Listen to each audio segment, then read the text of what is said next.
Adeshimamba Yamamuina Jo Emamu Akwa Benyumri Edmobake FM TV SO Enyumre Assistant Sema Yabuano Efi Yamuni Ednini Abeso Moseno Siakasie wo KFM TV so Yebeda Yabua Fuase Yedi Asida Eni Kabia Ebekwama KFM Musical Center Womo Eton Instruments Ope combo guitar microphone speaker drum set no Nini Anodu Weni Echimu KFM Musical Center Share wonsa ebekasa instrument ni na ebi uba nan ekopie mu ewa santimantema ubehu omutwa kwan ewa edum wo mo ne Sambra Hotel no ana ebon hwe ni mo nkramantem haso no wo mo ewa Accra Zongo Lane eno ntu betimi akoke FM Musical Center suye na wakoju instrument ya papa ebo no so eda from boko enyumre dada bate cab enso eton phones ene ho akade bia se ope Infinix iPhone Samsung Yam Tecno Nina no dweni etwem awodada bat benya sa phones ni na ebi na de ye ni gede sem awodada ba ho ne se wo mo phones no warranty e da so no emu edruye papa pa emfa ho ne mreduro a obeto phone no se touch man na ode ba ade a wo mbehwe no ma ye bibi ede afa ho ede ama ho enwumei wo mo so so yas ne mai den sem no ye de eba besom ye besan ede asidabiom akọ ama talent microfinance wo mo esika krabia wo mo aba wo mo ebwa ni padodo na mo musika sem ejina ne nan so enu nti se wo ye ankrankre enyume ko sorry na mo pe baby ede musika esie no mema eno enye wo dadwen esan se talent for aba wo mo ebeboa wo hoye papa enyume jumeko we adaroma no mo so masnema meden sem no mede besom ne enyume sem no edos ye papa de ebedi mo akotini ebi osem fo asem ame okenkan fo mesomede besom ne se eye fele so fo su kwache o ye kasama fo de mama mpani John Dramani Mahama ende due wodin sem bi abetudwa Nisem no ye di ebi ebeba besom ewo kase no eso san enso so anakopie mu ewo takrade ni importema ende dwe abetodwa se operation bi e course no eno enam so emandubone de wo monsa asododo na mu amochese omuguso a eye nhwehwemu ede afasa asem ne ho ye de munsem ye de ebebro wedwede nsem no so eye edwadifo a wo mo ewo my Ghana han so abebo mampani John Dramani Mahama ene na aban abaso so omahwe ma Ghana no madodo na atodin ewa ha ba no edwadie mu a eno so ye de munsem ye de ebebro enwumre ewo kase eno so ye de nigede nsem ebeka ho ede ama na Stone Boy a wo ye nwumtuni wo my Ghana as ekoba ne se eye Afcon no ka obekwa ko perform ewo so na emum abetodwa se wo mo etu ahyeda eno so ye de mu nsem ye de ebebro enwumre weni nsem ni afoforo pi ayabo no ye de beso se no nsia kase wo KFM TV ne so kenkanfo eyemi Mami esi enkroma mijina so na madane me ho sema ba me ba nsem ne doso na mehyasie edi ama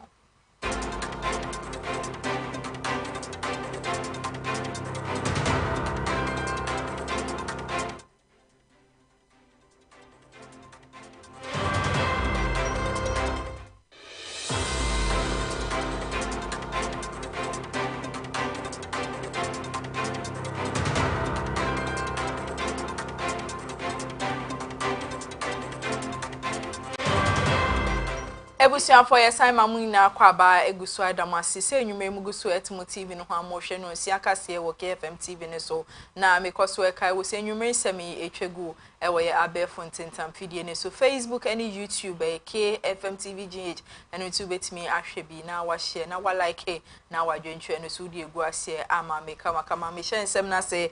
de ama odi ande de eye government meche aban emu aneye ko na efeli so fo su kwache wono ano ye kasama for the mama mpani John Dramani Mahama ende accountability series a course where my Ghana hanu fele so fo su kwache wono ano bejina apanimo bekasa na nsemu ano de tudwa watchim se ade mampani John Dramani Mahama brain so no ade o mabom homoden amasika dodo na eda ho ede magana for ni na ne se ministerial positions ahodo a mampani John Dramani Mahama born homoden etete so ewo my Ghana no aboa ama wo mo administration no wometimi akrasika dodo na ewo my Ghana nsema wode etudwa na bi ana yeso ye de somo ewo no nsia kase no so yes acted as deputy ministers. No, they are not. In terms of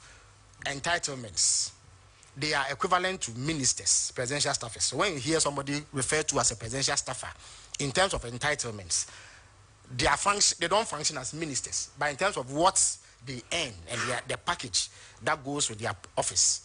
they are equivalent to ministers. Presidential aides are equivalent to deputy ministers in terms of their service conditions. And then there are political staff who are staff of these staffers and presidential. For instance, if you go to the president's office, there's the president himself, there is the chief of staff, there's a secretary to the president, there's a legal counsel, and then there are other senior advisors. These advisors don't work alone. They also have staff that they work with. So if you put all of that together, there was a point that we had about 361 under President Akufo-Addo. I think about 41 staffers or so, who by virtue of that position would be entitled to the conditions of service of ministers and deputy ministers. So the 125 Land Cruisers would come with another 40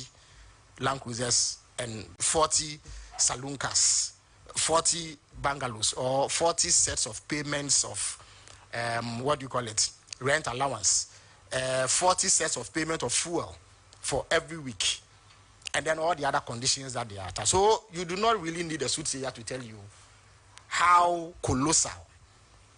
the cost to government was to have that number of people. The fact and reality now is that we have fewer people in government now than we did under the previous administration. So significant savings have been made. That cannot be disputed. That must be placed on record.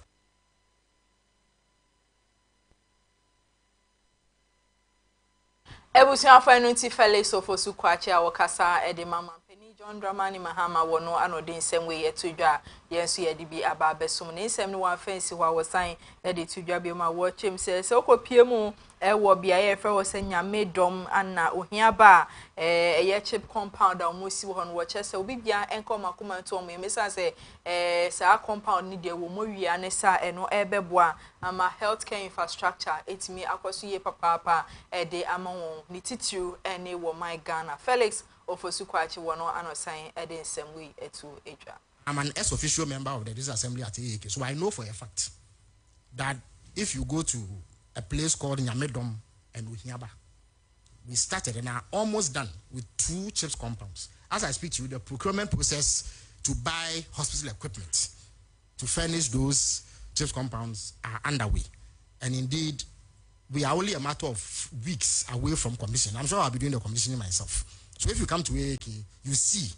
that that project is very far advanced and only weeks away from commission. And the same can be said for many districts in Ghana. And in fact, as I indicated, the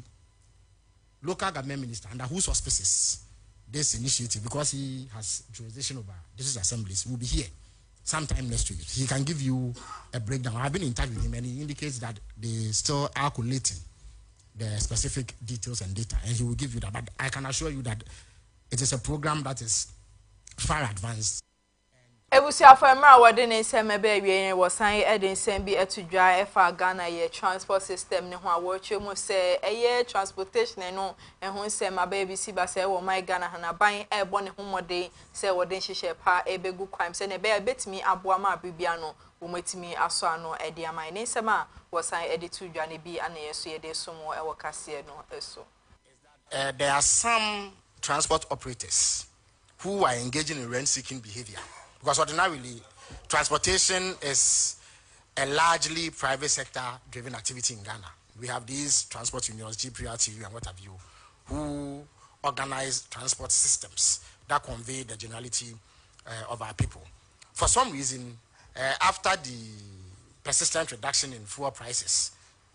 which led the transport organizations to announce a 15% reduction in transport fares, there are some operators within the system who thought that they could engage in rent-seeking behavior by creating artificial shortages. So, Komla, you and I know that if, for instance, you wanted a vehicle from, say, the heart of the Kwame Nkrumah interchange, or circle, as we used to call it, to Achimota, you go to a particular spot at the station where you know you are most likely to catch such a vehicle. Now, some of these operators do not go to the designated spots. They roam in the hope that the shortage that is created will compel passengers or commuters to part with more money than they should ordinarily pay. They are creating scarcity to drive up prices so that they can engage in rent-seeking behavior. It is unlawful activity, and it must be looked at. Government indeed is looking at it to ensure that those engaging in that activity are brought to order, because there's an agreement between government and the transport unions to fix transportation prices twice a year, unless some extraordinary circumstance dictates otherwise. So we urge the transport operators to adhere to the normal practice that we have known all these years and avoid this rent-seeking behavior, which is needlessly creating difficulties for passengers and commuters. The second issue is that you will recall that when the matter first arose, the Minister for Transport took decisive action by getting STC to release dozens of vehicles to augment what existed in the private sector. And this arrangement largely worked. It eased the situation significantly. We all know that during the festive season, there's an upsurge in passenger numbers. Understandable, because people want to get items from the business district or other notable trading spots for the festivities, and so there was an upsurge. After the festivities, I think that the vehicles were withdrawn, and we note that the rent-seeking behavior still persists. So the minister informs that he has asked the STC to put back the vehicles on the road. In addition to that, there are quite a number of Metro Mass buses that had broken down. So he has ordered their expedited servicing to ensure that in a matter of days, they are back on the road. But they will operate outside of their normal routes and schedules in order to take care of the present congestion that is going on. The minister also informs me that I think tomorrow or so, he has requested for a meeting with the GPRTU and other transport operators to address the issue of rent seeking, to call those engaged in that activity to order, so that the hardship is alleviated. But ultimately, a lot of work is being done to increase the fleet of the Metro Mass.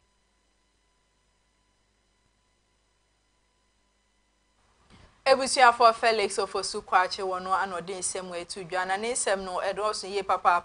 was I to job ma watch him say wo afin pinuni ediono 9 abatwa na yeto ye wo my Ghana han when this ameni okono wo mo campaign na hodro mo no wo mo di to dwa mo chese so mo ba wo mbehwe ama Women's Development Bank no etimi akwaso ye papa wo my Ghana ne no anende Felix of Osukwache wo kasaye wo my Ghana hano wodi to bia wo chim sen hihye ne no ma bia e wo se mutimi de gu kwan mo masa Women's Development Bank na timi koso no e yade a wo mo ayeni ni a mo hwe ni sa afi we e ye 2026 afi ana sa bank no wo mbe bia no e wo my Ghana ha e beboa emba dodo na e wo my mo sem we ana wo sign e de to eja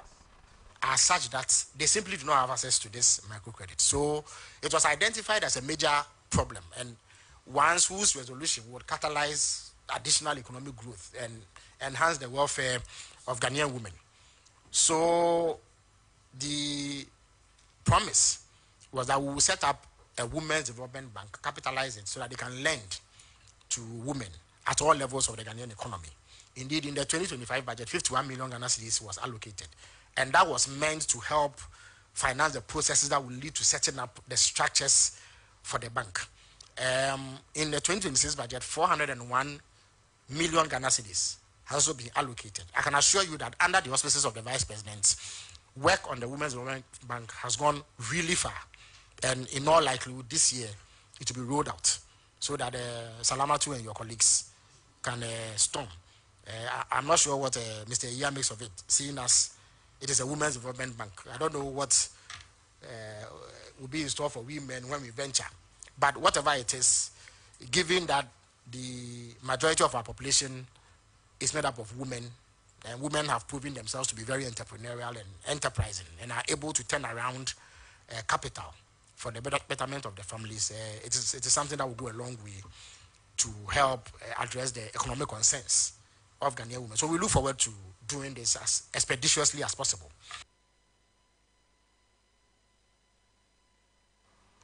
Ebusia for Felix of Osukwache wono anodin sem we etu dwa wasan di to dwa bi ma wo chese LGBTQ+ eye nsem ana team for joining in penny for ahodo na wo mbeka sade found watch NDC amenu kon wo de omunye krado se wo mo ebe boderi obi e de afa LGBT ho de bida enya de asade no ebesi e wo my Ghana na mmom wo de nhihye pa egu kwan se wo metimi ahwe na asade we wo maso ano e wo my Ghana same way anna eye Felix Ofosu Kwachi wo san e de tudwa e wo my Ghana as established or reiterated by the Minister for the Interior. Apart from what was said earlier, which is helping them to be law-abiding. He was in government when the comprehensive education curricula was introduced, and we had similar happenings where there were things in there that we found distasteful and at variance with Ghanaian cultural norms and practices. There was some public outcry. I think that curricula was withdrawn. Even before Reverend Tim Fodjo went out to make these claims, the NACA itself had withdrawn about 700 or so copies of the manual. It is a manual. It's an instruction manual to teachers of physical education and health in senior high schools. I think there's just one line about the description of gender, which proved problematic and offensive to the sensibilities of the people of Ghana. That has subsequently been withdrawn. Indeed, I have been sent a copy of the approved manual by NACA, and it does not contain the offending words. So that matter has been addressed. Government certainly is not about to promote anything that is at variance with Ghanaian culture. So whereas we welcome scrutiny, it's important that such claims are toned down on. Overzealous salatalism, it is not something that we should encourage. It is not necessary to attempt to put what is not there in place. It doesn't help anybody. Yes, you can draw attention. Clearly, this would be a slip, or that somebody was not paying too much attention. You understand me? But it is not government policy to promote conduct that is at variance with Ghanaian culture.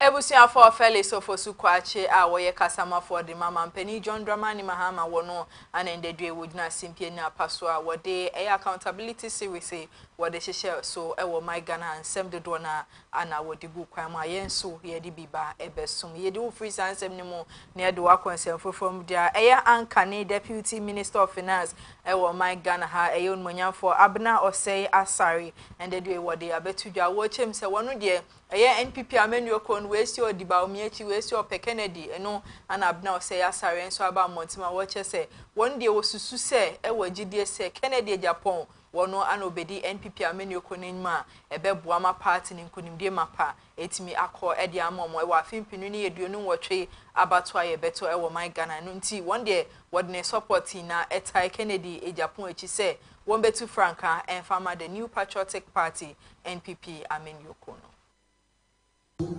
as established or reiterated by the Minister for the Interior.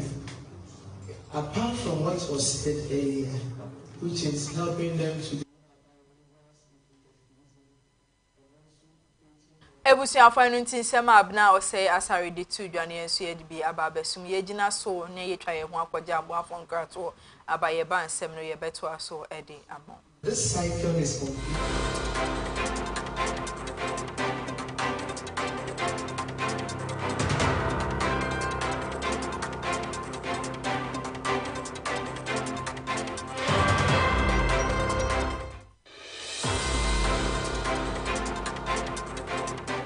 Yo, I'm for and I am Makwaba at the bar, a KFM musical shopper. The Tosum, you know, who free a Kumasa Malcolm that Damono, a sunny at the bar at Dumuno, Sabran Udu, a Sambra Junction, Sambra Hotel, Quantana Sope. Now, shop no any Sambra Hotel and the Dinja anymore. Would the free Sambra Hotel, a wool sunny at the co, Nankane and Hagan Hono, Annie, a hot and a KFM musical shop. The Tosum, you know, yet be no fofro. Now, the air can say, and feed the papa at Timiche. The Odia, sorry, the Ode Gro Agro Ahudo. Juma de Bia Woody open here a young figure, musical instrument piano, a KFM, and to say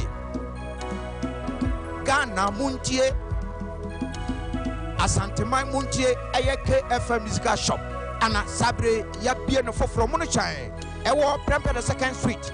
wofiri old Melcom down na wo sane ede ko adum no ane udu Sambra Hotel kwantane so na wa dane on sanifa so oho ana KFM musical shop yi ewo yene Sambra Hotel ana ehwe animo ye twa abrebia gina mese se meya proud ana se meye dwa mefri kumasi edun KFM instrument store obi bisa sa se bo me fu dia what to ma woni sida what dey near my papa ejira wonim na what to say yes what to no bibi aka wakoma ni nyina free KFM instrument store kumasi edun se mi tra na me to no ma mi tibi nya ho me ka fi se fi papa mu anim na mi kina no wo betra ye ko ma ya do se kana twa nanka kaneu ensemfu ayi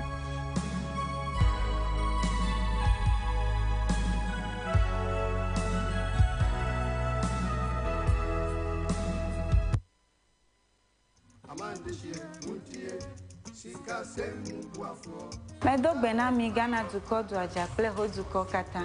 Mie chonya nua de venami cho Talent Microfinance Limited Gajadopa. Mie wona susu savings, adishie, school buafo, cashback,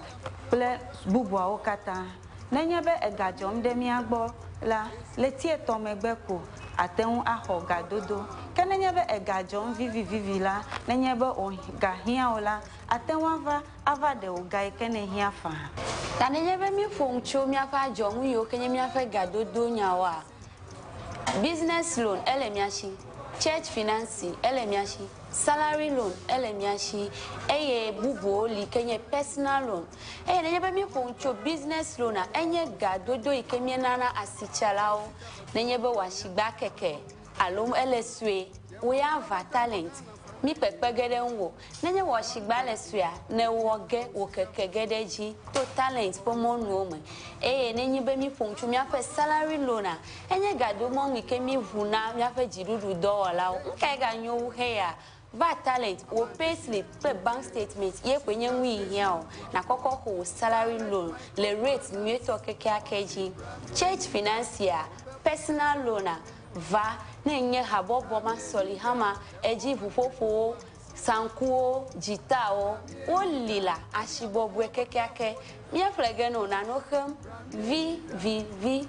choji nto jinwade vare kwereka mpopo kai ganyu heya talent kuna po heya ole chagbagba na do tare talent bena wo gado monwa anobobwe nami akpenami etibe ya nyafi ke talent la Talent Microfinance Jengo Amegan Shipe Ape Letina Tejipo Hotami miape kapo moye nya 050-129-1298 alo 050-128-9119 talent oga kwamanu banto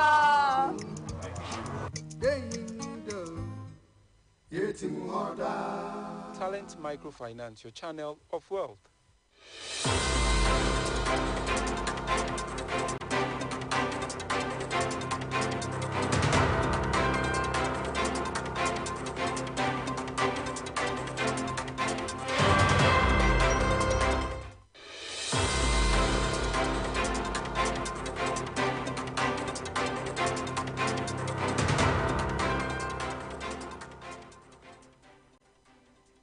Ebusuafo yesaima mu ina akwa ba edamu asese enwuma emuguso etimu TV ho amohwe no nsia kase wo KFM TV ne so mekoso eka wo se enwuma nsemi echego ewo ye abefo ntitam fidie ne so Facebook and YouTube KFM TV gye channel nti obetimi ahwebi na wa share na wa like na wa dwenche no so de egu ase ama me kama meto ansem ne so de ama odia eyendedre Ministry of Interior, woman, Ministry of Education, woman assigning krata, and woman be share a sanitary pad, school uniform, in Kunyani, no ma who draw, no woman distribute, ama schools a who draw, woman Ghana, how we must say no debia, beboa ama bibia, no education system, no, it's me afan into my pa, Eddie Ifra. As established or retweeted by the Minister for the Interior. Apart from what was said earlier, which is helping them to be law-abiding whilst in the prison, and also creating the opportunity for them to earn income whilst in prison. The ultimate goal is to ensure that the public is safe. And so if this cycle is completed, what it means is that we are going to break the cycle of recidivism, and people who come to us in prison will be released to go and live long.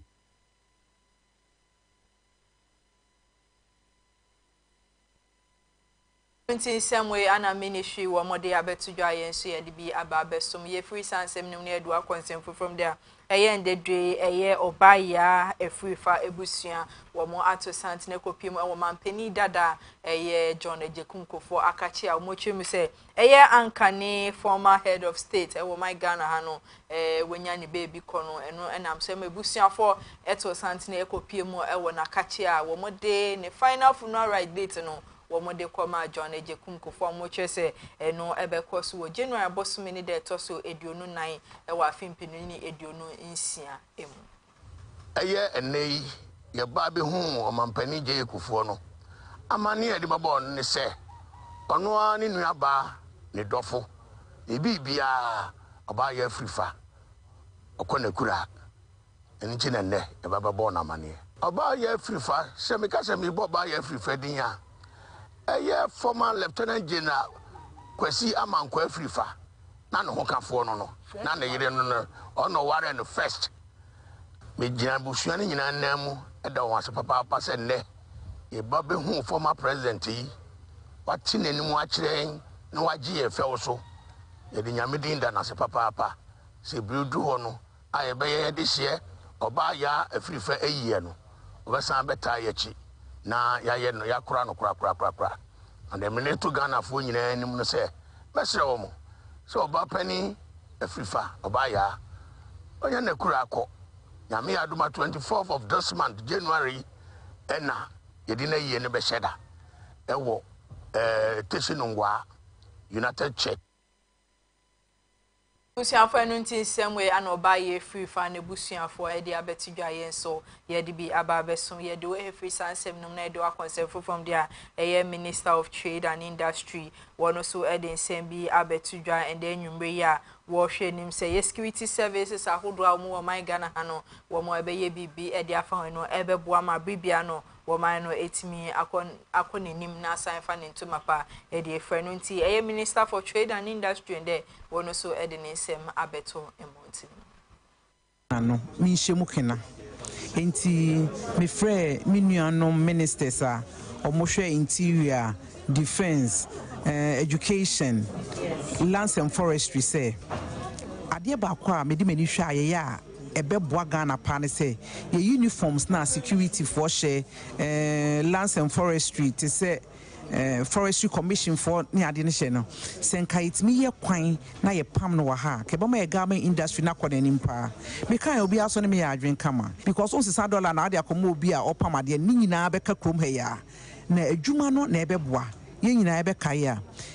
ohwɛ 2026 budget year aban be so private sector companies miensa asin amoma ye garment factories akesie pa baako e wo eastern region baako wo central region baako wo bunu east enti say ye guso ye creative market for sa industry ne dey existing ne dada na me wie kra me sa komani in fact ma start sa discussion ye kra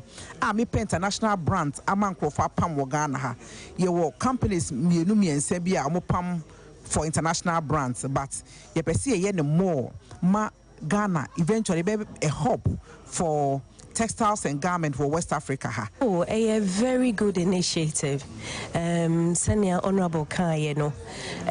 At the moment Ghana garment and apparel sector no. Yakoye nimbebre we have capacity. Na coincidentally no yenya enough orders in free ya mayimo. And ya kanwa samasu wasam ni adini na nyamia dum on President of Ghana Masa commitment led by the Honorable Minister, say going forward, on a more broad base, collectively, yebeye uniforms, here in Ghana. It's a very good initiative that we've been fighting for, we've been looking forward to, we've been lobbying for, and we are very happy about it. The government and your companies can be near Jumo. Nkora young ones omunyina benye adwuma ti se ne minister na kind industry employ nkofo omo education adwuma wo homo omo education edu baby adwuma wo homo omo ye graduates adwuma wo we nya wo PhD kwa wo adwuma wo nti sa sector na yendi ho agro so we share America o my great industrialized nation we share China baby o modu omo nyina starting from manufacturing garments ni textiles e hono sha se wo because o hono utumi ye adwuma pi adwuma na yesi e pese de man koran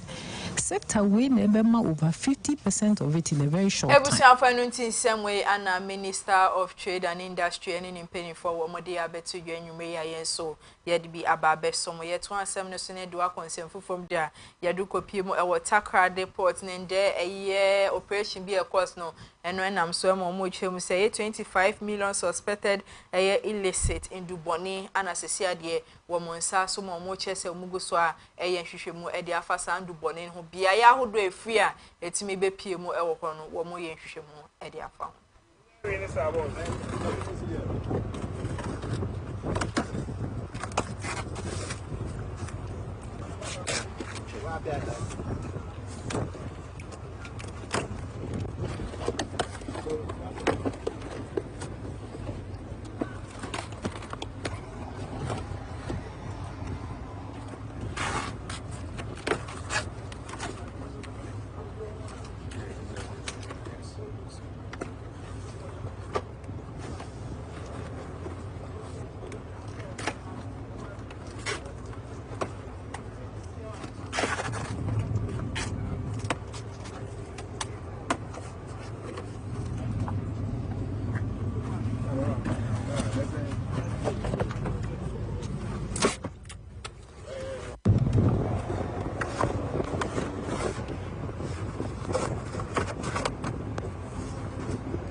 Ebusiafo eno nti eye normal way and endedwe eye Takra deport mpenifo eye operation wo monsakan ya eno soso wo mochese omuguso a eye nhwehwemu de afa ho na de ebesi bia no wo bebo nhomoden amagana fo ina aso ate ye do every sansem ni mu na de wa consent from there eye oba pani awo asin south enso de abetudwa wo chem se ke be ya man pani Frank Atuni awogina de ma NPP amenu okono wa fimpinu ne eduonu nan abato etu ye wo man Ghana ha no Dr. Mahmoud Baumia kebe ya se we ni nwuma wontwe ne ho si nchen na nka obi foforo enso embetina akonwa so ne noma bia obeye de aboa party no wono so entimimba embeye same way ana Queen Mother wo asin south abato mpeso aso wono so wode abetu edwa Sabi wose wo bedi mate when you mate na wi akọ when you mate na wi akọ sabi nti yanso asin ye mpa de papa na ye pa de papa o ye pe ade papa sabi hwe ya kwan a ye nam so enti sabi sane nana okufu kwadwo bi benti kan ye sami wonyankuma se me mahini ye soja ni brigadier general na se sabi me wo fayi de ka besen wa mi dru ba bia me de ne hoahoa me ho mi dru ba bia me de ne hoahoa me ho na sabi obiti esremo obiti northern region obiti eastern region na osi number 1 ye ntoma kan ye ne sabi ye ne ade no esi ye na so ne ye kwoto atwene ye mpene eti nsane de ye begu e ofa ye tawachi anopa awia anumre na mesraw sese nyame ye wa dwom na wo ba oseman atenesu apimani mukaye ni nananom ya ye mobo abahima afuwa impo de edru ba bi kra ye de ye nka ho enso ye me ye ne ewu mema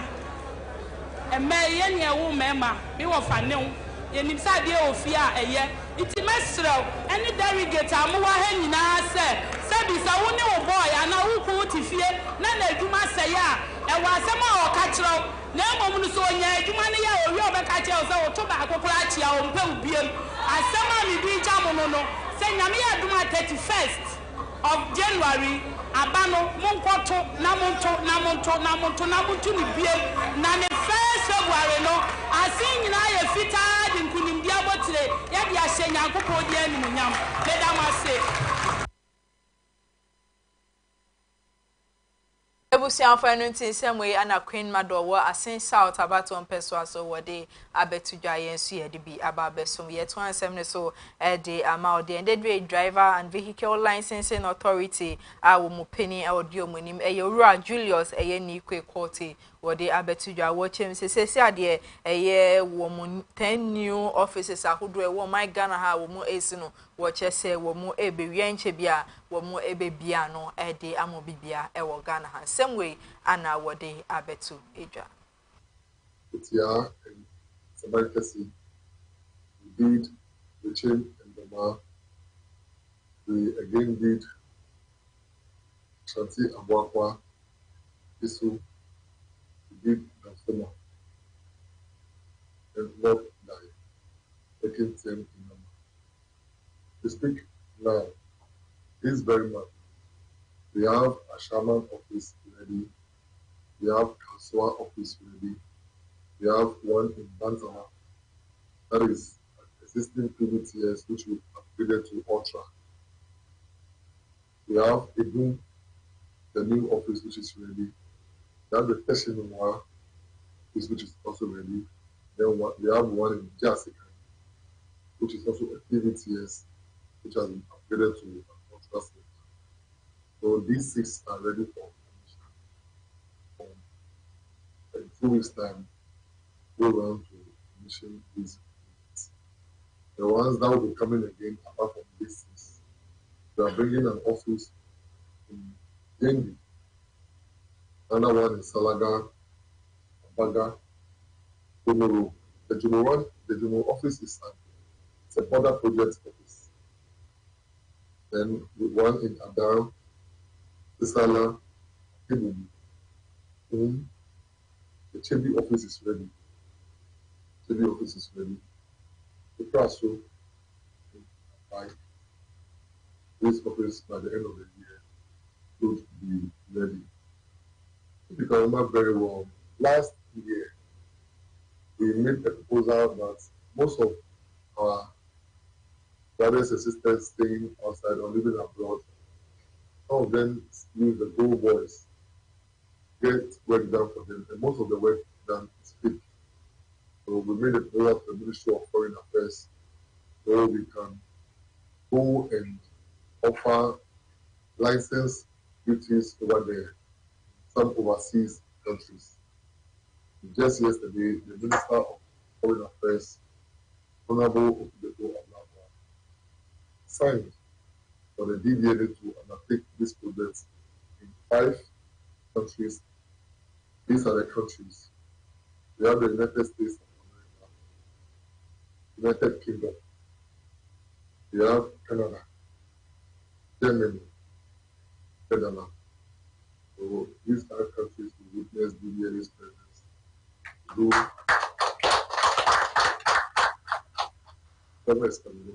To do license issues over there for them. Like Mr. Kafuli said, our mobile van will be going around onboarding for other license related issues. We can solve it for you. Our regional offices will be starting extended hours. They are not starting at 24 hours ago. We'll start with extended hours. Then after we study the report after 3 months, know whether they are supposed to do full 24 hours or keep the extended hours. So every regional office will be engaged in this activity. Then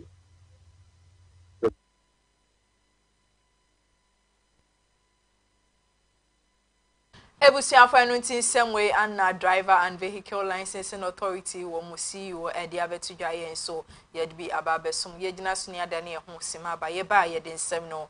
ko edwadie emu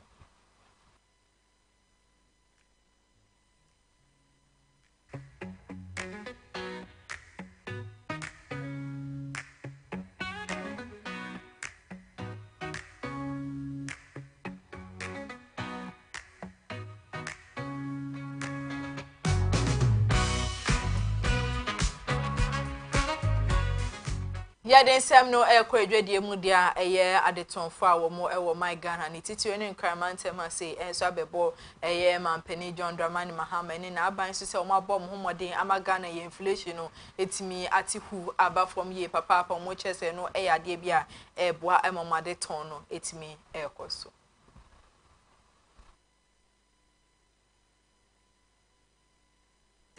Sabi. Who say we be the mates? When you mate now we are come.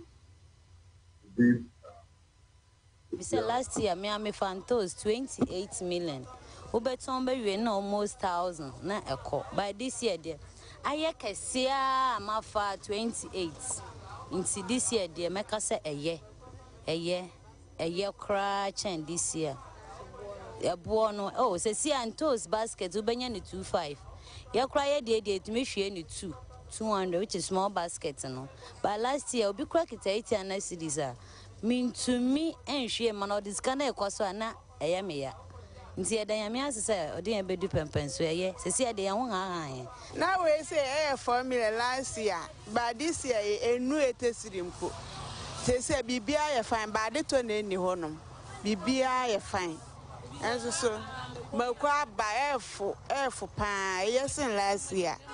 nti eda yame ase enkoso amala form na ohia fo bia obi bela woni adwuma bia wontimi nyesika ebe okuta 2 million ko betima ko fa ade ayde aton so last year na enya ne sa obi o ehia ne otim beto ade o se me kwachichira aton ne bo ni nti no ontimi nto na okọ nti na ekompre nipa ti ese ade ye de nyame asi this year de Jenny na aba fine